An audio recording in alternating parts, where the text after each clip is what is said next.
नमस्कार दोस्तों, आज के हमारे इस वीडियो में हम आपके लिए सोमवती अमावस्या की कहानी लेकर आए हैं। दोस्तों, जब भी कोई अमावस्या सोमवार को आती है तो उसे सोमवती अमावस्या कहा जाता है। हिंदू धर्म में इस व्रत का बहुत महत्व है। सोमवती अमावस्या की व्रत कथा के अनुसार एक साहूकार के 7 बेटे और एक बेटी थी। साहूकार के 7 बेटों का विवाह हो चुका था। उनके घर रोजाना सवेरे सवेरे एक ब्राह्मण भिक्षा मांगने आते थे। जब भी साहूकार की कोई बहू या सेठानी उसे भिक्षा देती तो वह उन्हें आशीर्वाद देते और कहते, अपने पति के कंधे राज करो। लेकिन जब भी साहूकार की बेटी भिक्षा देती तो वह ब्राह्मण आशीर्वाद में कहते, अपने भाई भौजाई के कंधे राज करो। साहूकार की बेटी को ये बात बहुत बुरी लगती थी।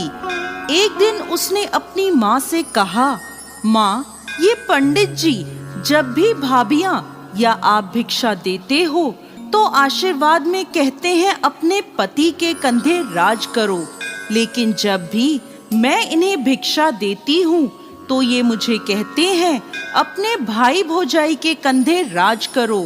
तो उसकी माँ ने कहा, तू कल भिक्षा देने जाना, जब वो तुझे आशीर्वाद देंगे तो मैं उनसे इसके पीछे का कारण पूछूंगी। अगले दिन ब्राह्मण जब भिक्षा लेने आए तो माँ वहाँ आ गई और ब्राह्मण से कहने लगी, आप इसे ऐसा आशीर्वाद क्यों दे रहे हो? तब ब्राह्मण ने कहा, क्योंकि इसकी किस्मत में सुहाग नहीं है। तब सेठानी ने ब्राह्मण से इसका कोई उपाय पूछा। तब वह ब्राह्मण बोले, यदि सोबा धोबन इसकी शादी में आकर आशीर्वाद दे तो इसका पति बच सकता है। तो उसकी माँ पूछती है, सोबा धोबन कहाँ रहती है? पंडित जी बोले, 7 समंदर पार सोना धोबन का गांव है। तब सेठानी ने अपने बेटों से कहा, सोबा धोबन के गांव बहन को लेकर जाना है। 6 बेटों ने तो मना कर दिया, परंतु 7वां बेटा तैयार हो जाता है। दोनों भाई बहन सोना धोबन के गांव के लिए रवाना होते हैं। नदी के किनारे दोनों एक पेड़ के नीचे बैठ जाते हैं। उसी समय पेड़ के नीचे से एक सांप निकलता है और पेड़ के ऊपर चढ़ने लगता है। उसी समय बहन की नजर उस सांप पर पड़ जाती है। वो अपने भाई से कहती है, देखो भाई, पेड़ पर किसी पक्षी का घोंसला है और उसमें नन्हे नन्हे बच्चे हैं। ये सांप उन बेचारे बच्चों को खा जाएगा और जब पक्षी आकर यह देखेंगे तो उन्हें कितना दुख होगा। तब भाई उस सांप को मारकर वहीं टोकरी से ढक देता है। शाम को एक हंस और हंसनी का जोड़ा उस तरफ आता है तो अपने घोंसले के आसपास और पेड़ पर खून देखकर वो डर जाते हैं। उन्हें लगता है कि उन दोनों भाई बहन ने उनके बच्चों को मार दिया। तो वह वहां आते ही उन दोनों को चोंच मारने लगते हैं।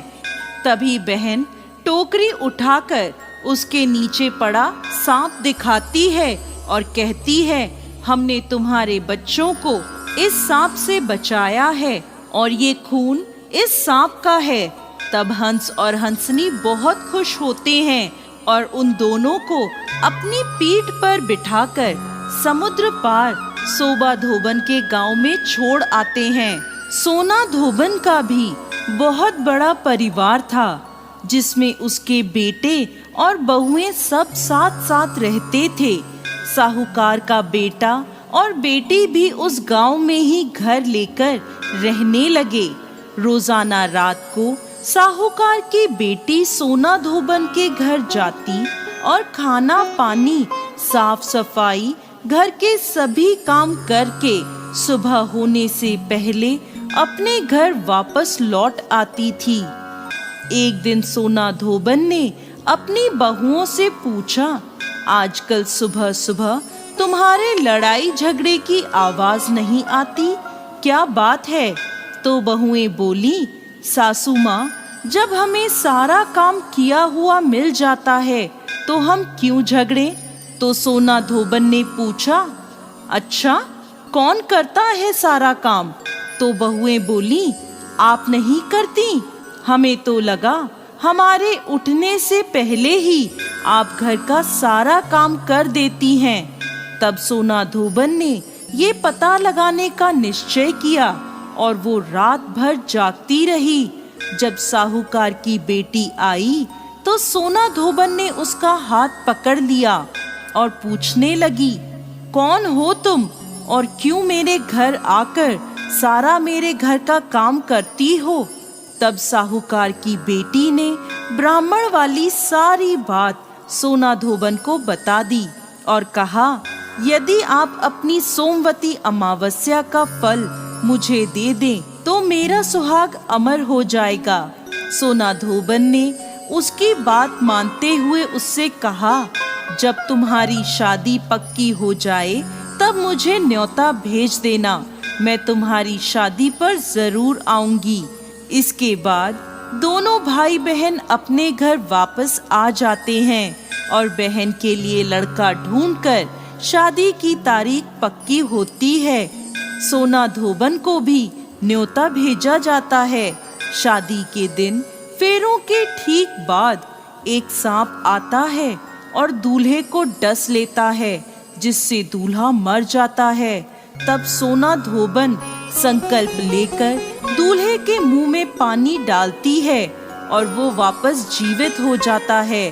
तभी से सोना धोबन के साथ साथ साहूकार की बेटी और बहुओं ने भी सोमवती अमावस्या का व्रत करने का संकल्प लिया। जय अमावस्या माता।